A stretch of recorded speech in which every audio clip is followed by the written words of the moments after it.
ಇವತ್ತಿನ ರೆಸಿಪಿ ದಾಲ್ ಫ್ರೈ ಬೇಳೆ ಸಾರು ಯಾವ ಥರ ಮಾಡೋದು ನೋಡೋಣ ಬನ್ನಿ. ನಾನು 1 ಕಪ್ ಬೇಳೆಯನ್ನು ತೊಗೊಂಡಿದ್ದೀನಿ. ಅದರಲ್ಲಿ ಅರ್ಧ ಕಪ್ ತೊಗರಿಬೇಳೆ, ಅರ್ಧ ಕಪ್ ಹೆಸರುಬೇಳೆ. ತೊಗರಿಬೇಳೆ ತುಂಬ ಸ್ವಲ್ಪ ಅಸಿಡಿಟಿ ಆಗುತ್ತೆ, ಬಟ್ ಟೇಸ್ಟಲ್ಲಿ ಚೆನ್ನಾಗಿರುತ್ತೆ. ಅದಕ್ಕೆ ಅರ್ಧ ಕಪ್ ತೊಗರಿಬೇಳೆ, ಅರ್ಧ ಕಪ್ ಹೆಸರುಬೇಳೆ. ಹೆಸರುಬೇಳೆ ತುಂಬ ಒಳ್ಳೆಯದು, ತಂಪಿರುತ್ತೆ ಬಾಡಿಗೆ. ಸೊ ಅದನ್ನು ನೀಟಾಗಿ ಕ್ಲೀನಾಗಿ ತೊಳೆದ್ಬಿಟ್ಟು ಒಂದು ಹಾಫ್ ಆನ್ ಅವರು ನೀರಲ್ಲಿ ಇಟ್ಕೊಳ್ಳಿ, ಚೆನ್ನಾಗಿ ಬೆಂದು ಬರುತ್ತೆ. ಆಮೇಲೆ ಅದನ್ನು ಒಂದು ಕುಕ್ಕರ್ ತೊಗೊಳ್ಳಿ, ಕುಕ್ಕರಲ್ಲಿ ಬೇಳೆ ಹಾಕ್ಕೊಳ್ಳಿ. ಆಮೇಲೆ 2 ಮೆಣಸಿನ್ಕಾಯಿ, ಹಸಿ ಮೆಣಸಿನ್ಕಾಯಿ, ಸ್ವಲ್ಪ ಜೀರಿಗೆ, ಸ್ವಲ್ಪ ಅರಿಶಿನದ ಪುಡಿ, ಆಮೇಲೆ ಸ್ವಲ್ಪ ಉಪ್ಪು, ಆಮೇಲೆ ಸ್ವಲ್ಪ ಎಣ್ಣೆ ಹಾಕ್ಕೊಳ್ಳಿ. ಅದನ್ನು ಒಂದು 3ರಿಂದ 4 ವಿಸಿಲ್ ಕೊಡಿ. ಚೆನ್ನಾಗಿ ನುಣ್ಣಗೆ ಕುದಿಯುತ್ತೆ. ಅದು ಆರಿದ ಮೇಲೆ ನಾವು ಆ ಬೇಳೆನ ತೆಗೆದುಬಿಟ್ಟು ಒಗ್ಗರಣೆ ಕೊಡಬೇಕು. ಇವಾಗ ನಾನು ಬೇಳೆಯನ್ನು ವಿಸಿಲ್ ಕುದಿಯೋಕ್ಕೆ ಇಡ್ತಾ ಇದ್ದೀನಿ. ಸೊ ಇವಾಗ ನನ್ನ ಬೇಳೆ ಕುದ್ದಿದೆ, 4 ವಿಸಿಲ್ ಕೊಟ್ಟಿದ್ದೆ. ಗ್ಯಾಸ್ ಅದರಿಂದ ಏರು ಹೋಗ್ಬಿಟ್ಟಿದೆ. ಇವಾಗ ಚೆನ್ನಾಗಿ ಇದಕ್ಕೆ ನುಣ್ಣಗೆ ಕಲಿಸ್ಕೊಳ್ಳಿ. ಸ್ಮ್ಯಾಶರ್ದಿಂದ ಕಲಿಸ್ಕೊಳ್ಳಿ, ಇಲ್ಲಾಂದರೆ ವಿಸ್ಕರಿಂದ ಕಲಿಸ್ಕೊಳ್ಳಿ, ಅಥವಾ ಸ್ಪೂನಿಂದ ಕಲಿಸ್ಕೊಳ್ಳಿ, ನಿಮಗೆ ಹೆಂಗಾಗುತ್ತೆ. ಯಾಕಂದರೆ ಚೆನ್ನಾಗಿ ನುಣ್ಣಗೆ ಅದು ಕುದ್ದಿರುತ್ತೆ.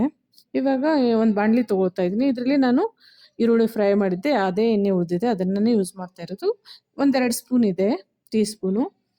ಸೊ ಅದರಿಂದ ಇವಾಗ ಎಣ್ಣೆನ ಬಿಸಿ ಮಾಡಿ ಅದರಲ್ಲಿ ಸಾಸಿವೆ ಒಂದು ಅರ್ಧ ಟೀ ಸ್ಪೂನ್ ಹಾಕೋತಾ ಇದ್ದೀನಿ, ಜೀರಿಗೆ ಅರ್ಧ ಟೀ ಸ್ಪೂನು, ಆಮೇಲೆ ಕರಿಬೇವಿನ ಸೊಪ್ಪು ಸ್ವಲ್ಪ, ಹಸಿ ಮೆಣಸಿನ್ಕಾಯಿ ಒಂದು 3ರಿಂದ 4, ಕೆಂಪು ಮೆಣಸಿನ್ಕಾಯಿ 1-2, ಆಮೇಲೆ ಶುಂಠಿ ಬೆಳ್ಳುಳ್ಳಿ ಪೇಸ್ಟು 1 ಚಮಚೆ. ಸೊ ಇದನ್ನೆಲ್ಲ ಚೆನ್ನಾಗಿ ಮಿಕ್ಸ್ ಮಾಡಿಕೊಂಡು ಫ್ರೈ ಮಾಡಿ. ಸೈಡಿಗೆ ಯಾಕೆ ಇಡ್ತಾ ಇದ್ದೀನಿ, ಮಿಡಲಲ್ಲಿ ಹಾಕಿದರೆ ಎಣ್ಣೆ ಸಿಡಿಯುತ್ತೆ.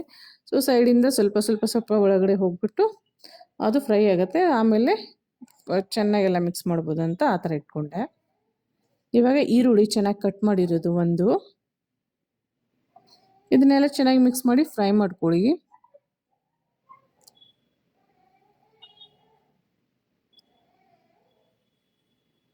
ಇದನ್ನ ಚೆನ್ನಾಗಿ ಫ್ರೈ ಮಾಡಿಕೊಂಡು ಇವಾಗ ಟೊಮ್ಯಾಟೊ 1-2, ಇದನ್ನು ಚೆನ್ನಾಗಿ ಮಿಕ್ಸ್ ಮಾಡಿಕೊಂಡು ಫ್ರೈ ಮಾಡ್ಕೊಳ್ಳಿ. ಇವಾಗ ಇದು ಕುದಿಬೇಕಾದ್ರೆ ನಾವು ಒಂದು ಸ್ವಲ್ಪ ಅರಿಶಿನ ಮತ್ತು ಉಪ್ಪು ಹಾಕಿದರೆ ಚೆನ್ನಾಗಿ ಕುದಿಯುತ್ತೆ. ಸೊ ಅದಕ್ಕೆ ಸ್ವಲ್ಪ ಅರಿಶಿನ ಮತ್ತು ಸ್ವಲ್ಪ ಉಪ್ಪು ಹಾಕ್ಕೋತೀನಿ. ಇದರಲ್ಲಿ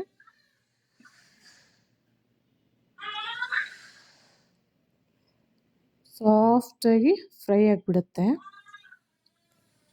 ತುಂಬಾ ಈಸಿ ರೆಸಿಪಿ, ಟೇಸ್ಟು ಚೆನ್ನಾಗಿರುತ್ತೆ. ಪ್ಲೇನ್ ರೈಸ್ ಜೊತೆ ತಿನ್ಕೋಬೋದು, ಅಥವಾ ಜೀರಾ ರೈಸ್ ಜೊತೆ ತಿನ್ಕೋಬೋದು.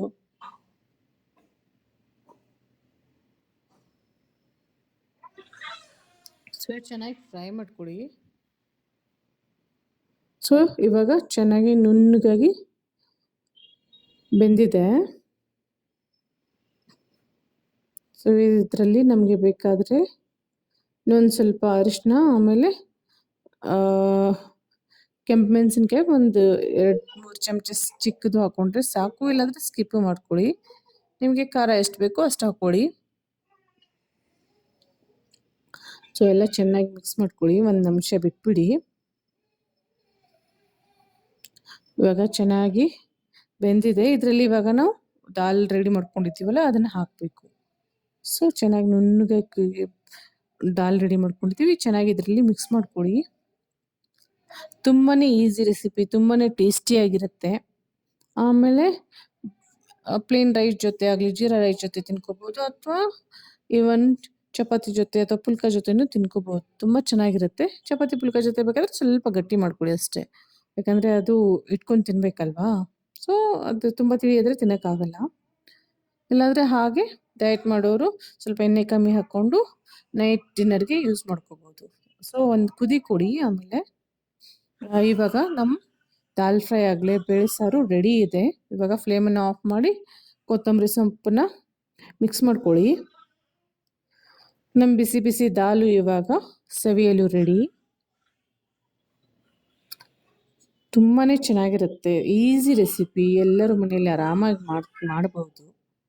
ಕ್ವಿಕ್ ರೆಸಿಪಿ, ಏನೂ ತೊಂದರೆ ಇಲ್ಲ ಮಾಡೋಕ್ಕೆ, ಈಸಿಯಾಗಿರುತ್ತೆ. ಇವಾಗ ಸರ್ವಿಂಗ್ ಬೌಲಲ್ಲಿ ಸರ್ವ್ ಮಾಡಿ ಬಿಸಿ ಬಿಸಿಯಾಗಿ ಅನ್ನದ ಜೊತೆ ತಿನ್ಕೋಬೋದು. ನೋಡಿ ಎಷ್ಟು ಚೆನ್ನಾಗಾಗಿದೆ ಕಲರು, ಟೆಕ್ಸ್ಚರ್ ಎಲ್ಲ ತುಂಬ ಟೆಂಪ್ಟಿಂಗ್ ಆಗಿದೆ. ನನಗೆ ವಿಡಿಯೋ ಇಷ್ಟ ಆದಲ್ಲಿ ಲೈಕ್ ಮಾಡಿ, ಶೇರ್ ಮಾಡಿ, ಸಬ್ಸ್ಕ್ರೈಬ್ ಮಾಡಿ. Thank you. Thanks for watching the video.